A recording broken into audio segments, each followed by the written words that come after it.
Olá, gente, boa tarde. A gente vai novamente para nossa videoaula, a parte 3, tá? Vamos falar mais uma vez das revoltas, revoluções.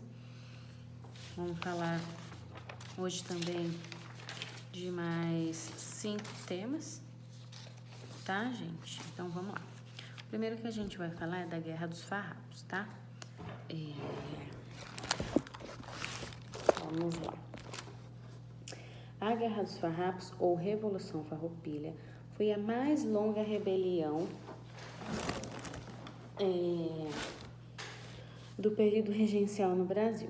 Ocorreu no Rio Grande do Sul e durou 10 anos, tá?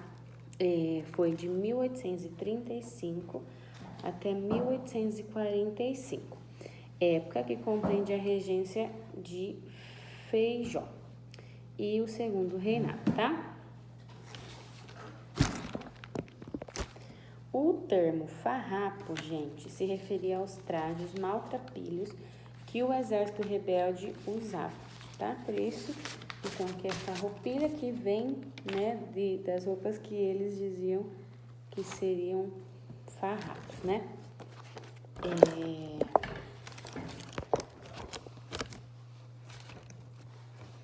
Aí, vamos lá. Os negros escravizados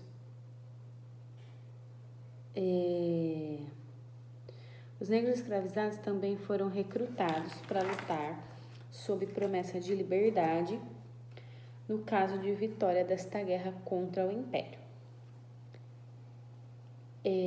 Ela foi promovida pela classe dominante gaúcha, tá?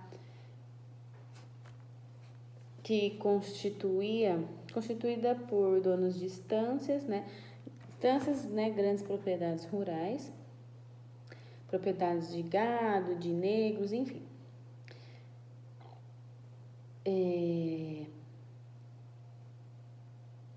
Eles estavam indignados com os elevados impostos territoriais e também porque pagavam muitas taxas de exportação dos charques, couros e os sebos, tá?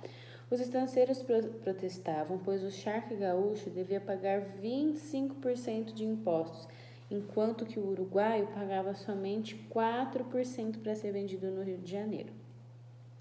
Também havia um ressentimento contra o governo imperial, que sempre recrutava homens e cavalos para as lutas com os territórios fronteiriços, mas pouco beneficiava a sociedade local. A revolução foi favorecida pelo caráter militarizado da sociedade rio-grandense, organizada em meio a lutas, como a disputa da colônia de Sacramento no século XVIII. Além disso, as ideias republicanas e federativas encontravam receptividade entre os rio-grandenses, estimulados pelas das vizinhas repúblicas platinas. Agravando a situação, em 1835, o regente Feijó nomeou o moderado Antônio Rodrigues Fernandes Braga como presidente da província, que não foi aceito pelos gaúchos. Na Assembleia Provincial, tornou-se cada vez mais viva a oposição ao presidente Fernandes Braga. No dia 20 de setembro de 1835, uma revolta com pouco mais de 200 cavaleiros se estabeleceu nos arredores da capital, Porto Alegre. Uma pequena força armada enviada para dispersar os rebeldes foi repelida e obrigada a regressar. Fernandes Braga fugiu para a vila do Rio Grande, instalando ali seu governo. No dia seguinte, o comandante da Guarda Nacional, Bento Gonçalves, um dos líderes do movimento, entrava em Porto Alegre e, com o apoio da Assembleia Provincial, em 1836, proclamou a República Piratini.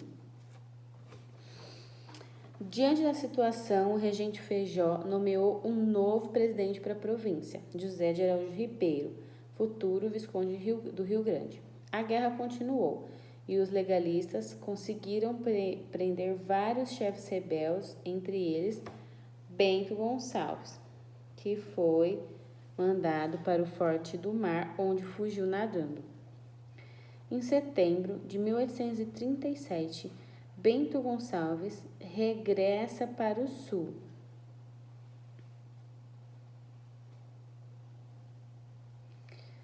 E é eleito presidente da República do Piratini.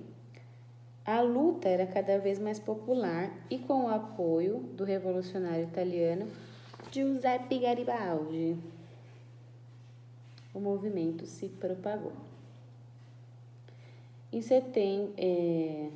Enquanto isso, devido a disputas políticas, Feijó foi obrigado a renunciar. Iniciou-se a regência de Araújo Lima, apoiado pelos conservadores. Em 1839, David Canabarro, um dos líderes da revolta, com a colaboração de Giuseppe Garibaldi, tomou Laguna, em Santa Catarina. Ali conheceria sua futura esposa e companheira de lutas, Anita Garibaldi. Fundou-se nessa província a República Juliana, confederada à República Rio-Grandense, alargando o cenário da Revolução. Em 1840, com a maioridade antecipada, Dom Pedro II foi concedida a anistia a todos os revoltosos políticos do período regencial.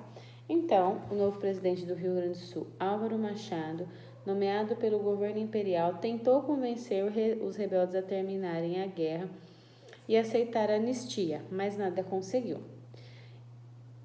Em 1842, para terminar o conflito, Luiz Alves de Lima e Silva, futuro Duque de Caxias, foi nomeado presidente do Rio Grande do Sul e comandante das armas. O objetivo era acabar com a luta e pacificar a província.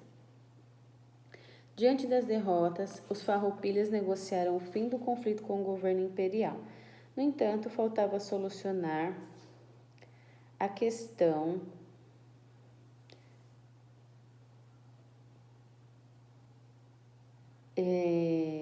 dos negros escravizados que haviam lutado durante 10 anos. O governo imperial não aceitava a libertação e, por outro lado, alguns líderes farroupilhos concordaram em devolvê-los para seus antigos proprietários. No entanto, isso seria uma traição e poderia acabar em uma rebelião. Por isso, em 14 de novembro de 1844, o acampamento farroupilha, liderado por Canabarro, é atacado por tropas imperiais. Contudo, somente onde estavam os lanceiros negros recebeu a maior parte do ataque e não recebeu nenhuma ajuda dos seus próprios companheiros de armas. Em 1845, os rebeldes aceitaram a proposta de paz oferecida pelo governo. O Tratado do Poncho Verde estabelecia anistia, incorporação dos oficiais farroupilhos no exército imperial, libertação dos escravos que haviam lutado, devolução das terras que haviam sido tomadas por rebeldes, diminuição dos impostos naquela província e fortalecimento da Assembleia Provincial. Agora a gente vai partir para outra, que é a Sabinada, que foi no ano de 1837, tá? A Sabinada foi um levante armado ocorrido na província da Bahia, entre novembro de 1837 e março de 1838, tendo como palco a principal cidade, Salvador. O nome do movimento se deve ao seu líder, que era Francisco Sabino Álvares da Rocha Vieira. Republicano, médico, jornalista, revolucionário federalista. As principais causas da revolta foram insatisfação diante da falta de autonomia política e administrativa da província, pois aos olhos dos revoltosos o governo regencial era ilegítimo, o recrutamento obrigatório de impostos aos baianos em função da Guerra dos Farrapos. Então, ou seja, essa guerra que a gente acabou de falar mais para trás dos farrapos, fez, com que fossem recrutadas obrigatoriamente pessoas para lutar, e também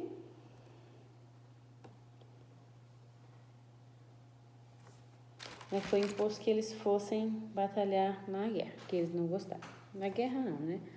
Nessa revolta que durou tantos anos, né?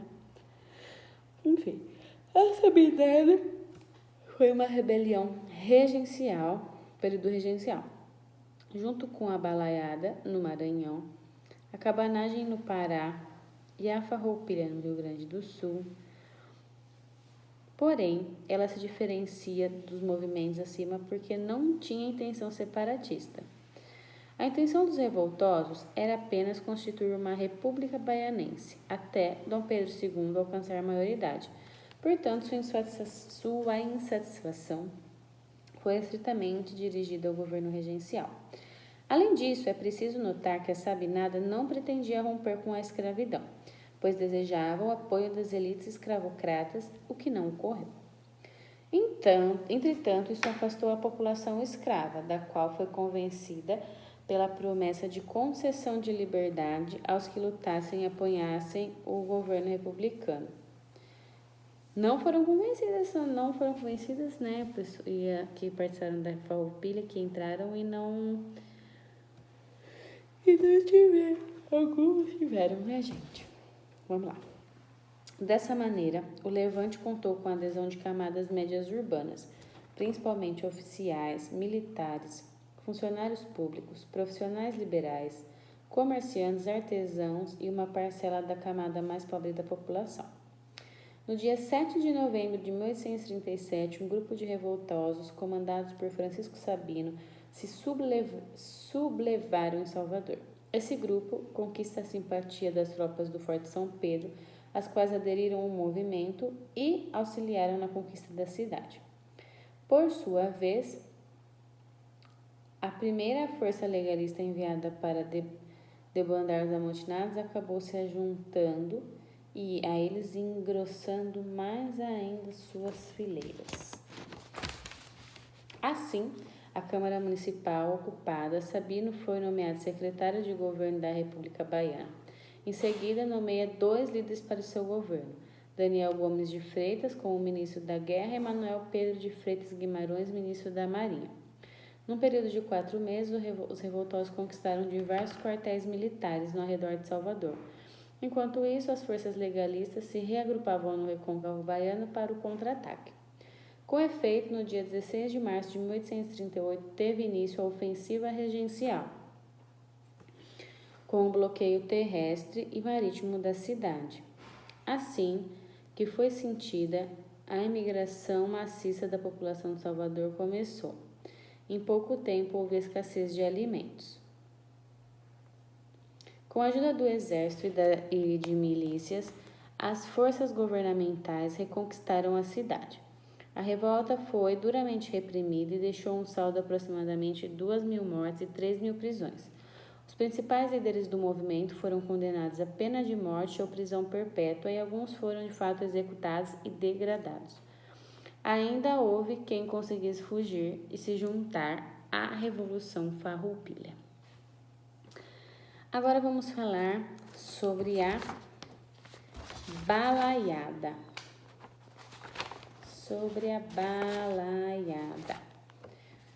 A Balaiada, gente, foi outra luta popular que sucedeu no Maranhão durante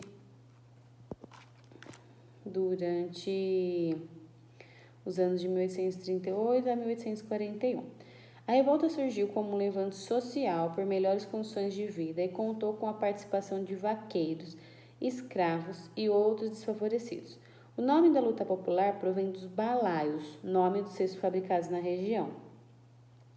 As principais causas da balaiada estão ligadas à pobreza da população da província maranhense, bem como sua insatisfação diante dos desmandos políticos dos grandes fazendeiros da região.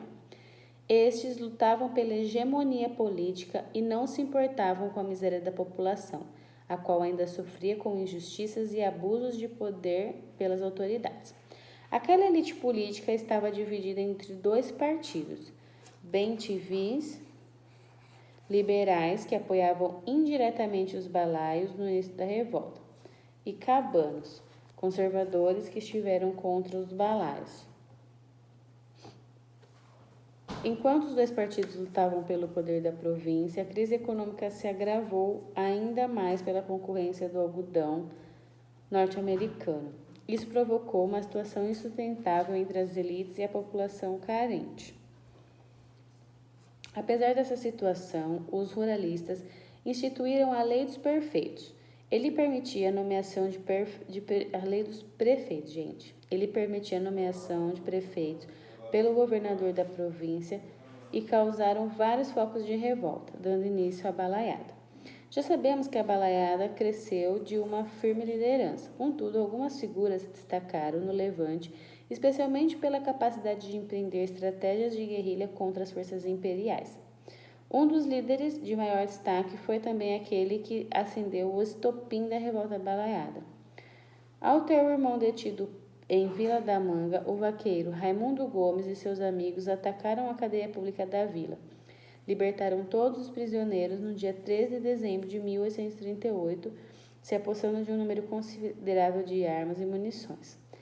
Paralelamente, o artesão e fabricante de balaios Manuel dos Anjos Ferreira resolveu fazer justiça com as próprias mãos após um soldado desonrar suas filhas. Furioso e determinado, ele monta um bando armado e ataca diversas vilas e fazendas no Maranhão. Em seguida, esses líderes se agrupam e se unem a um terceiro comandante, o negro Cosme Bento de Chagas, quilombola e chefe militar de aproximadamente 3.000 negros.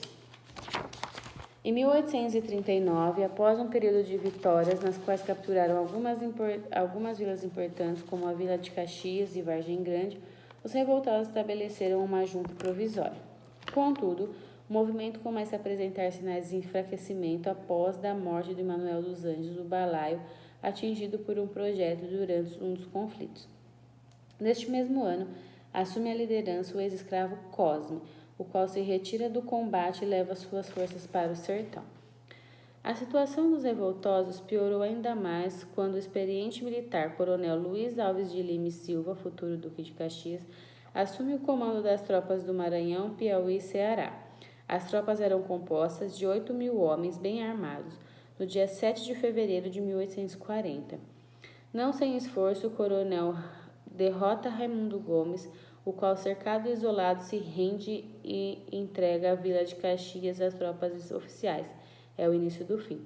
Em 1840, o recém-coroado imperador Dom Pedro II resolve anistiar os rebeldes que se entregarem.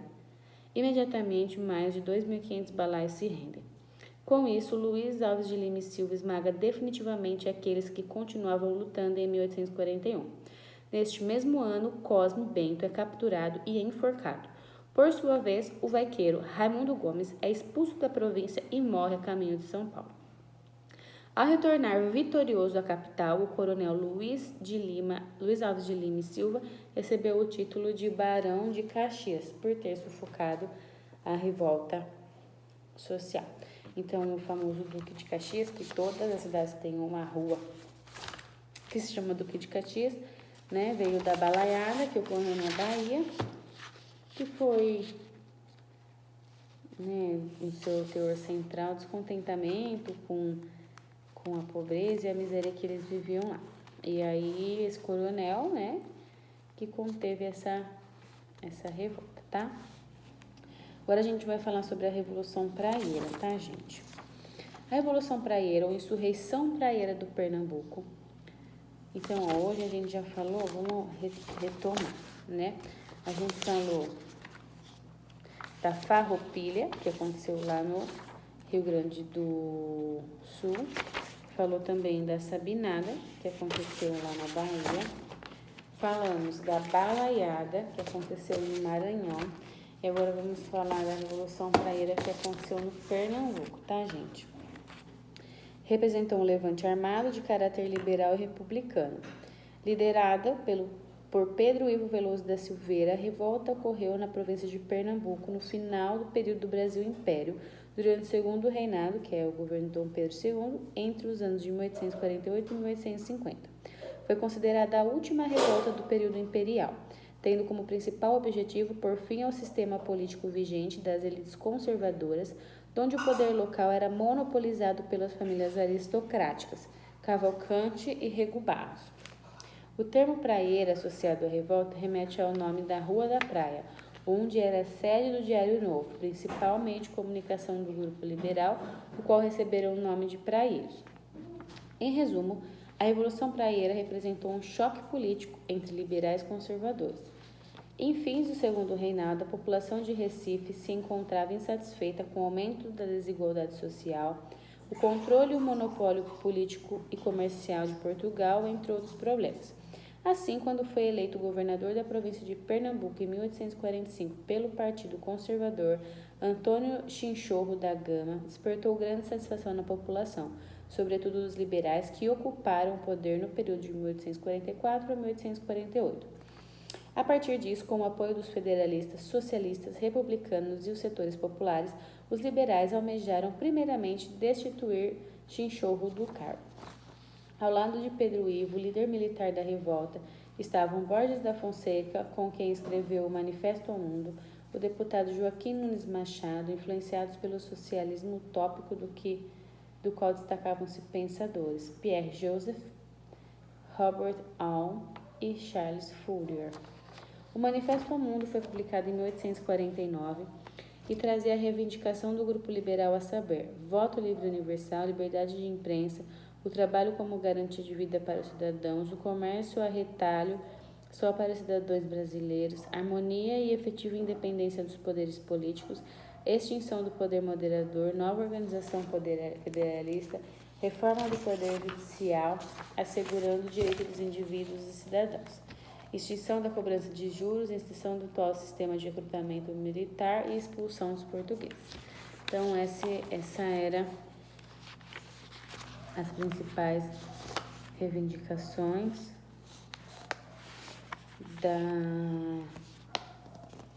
da Revolução Praieira, viu, gente? E aí ficaram aí 2 anos nesse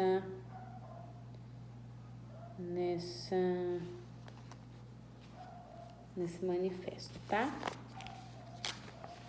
Revolução Federalista. Então, a gente falou da Farroupilha, Sabe Nada, Balaiada, Revolução Praieira, e agora vamos por último de hoje, que é a Revolução Federalista. A Revolução Federalista,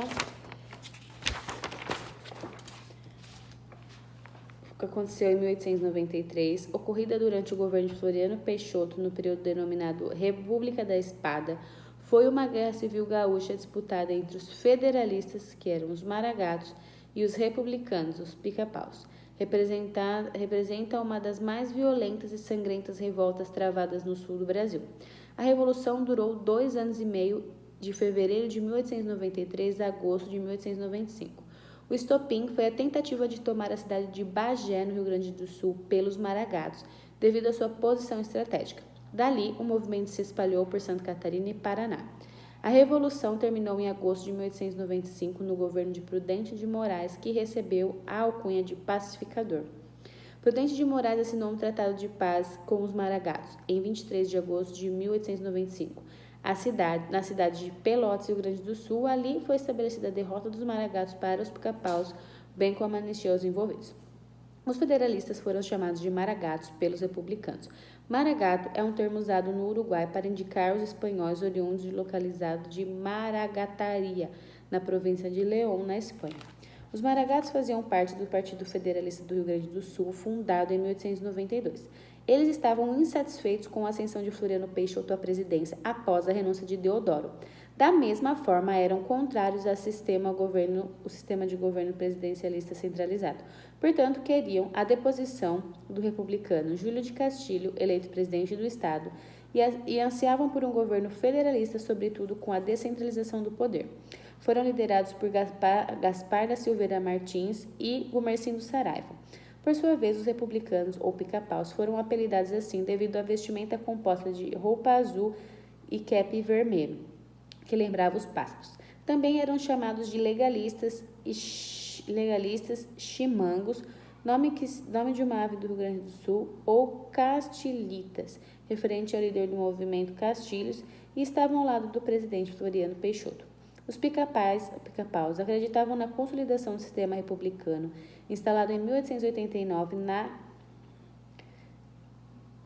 centralização do poder na modernização do país. Estavam reunidos no Partido Republicano Rio-Grandense, e seu principal líder foi o jornalista e político positivista, na época presidente do estado, Júlio Castilhos. Um dos episódios mais sangrentos e trágicos da Revolução Federalista ficou conhecido como Cerco da Lapa, no estado do Paraná.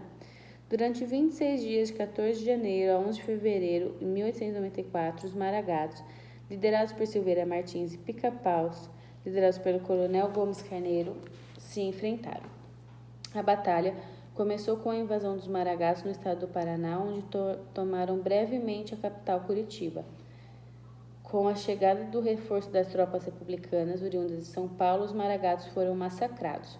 Ao mesmo tempo, no Rio de Janeiro, então capital do Brasil, estavam acontecendo outro conflito, a Revolta Armada. Esta se tratava de uma disputa entre a Marinha, que se levantou contra o governo de Floriano Peixoto, e o Exército, que ficou ao lado do presidente. Alguns combatentes da Revolta Armada tentaram se aliar com os federalistas no sul do país, os quais haviam conquistado a cidade de Desterro, atual Florianópolis, em Santa Catarina. No entanto, Floriano Peixoto deu fim às duas revoltas em 1894, o que lhe conferiu a denominação de Marechal de Ferro, devido à repressão à violência. Então, gente, são essas as nossas 5 abordagens de hoje, tá bom? Aí, próximo vídeo e último, a gente vai falar sobre mais outras 5, tá bom? Muito obrigada, boa noite.